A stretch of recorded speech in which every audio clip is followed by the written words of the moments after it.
Magandang araw po sa inyo lahat.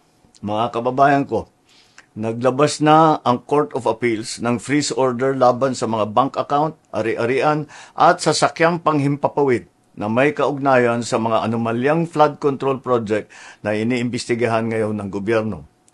Sakop ng freeze order ang mga account at ari-arian ng Silver Wolves Construction Corporation at Skyyard Aviation Corporation, pati na rin ang mga personal account at asset ng mga individual na nasangkot sa investigasyon.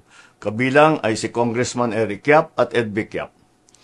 May mahigit 16 billion na ang pumasok sa mga transaksyon ng Silver Wolves mula 2022 hanggang 2025. Nakaramihan ay may kaugnayan sa mga flood control project ng DPWH.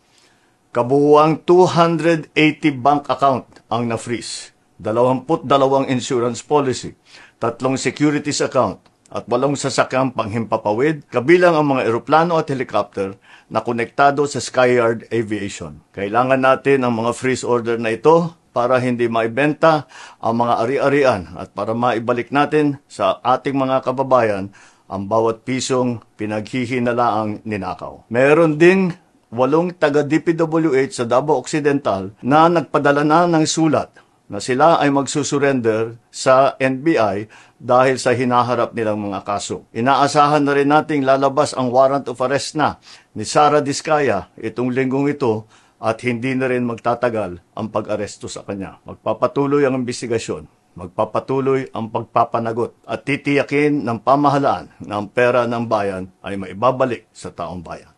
Maraming salamat po.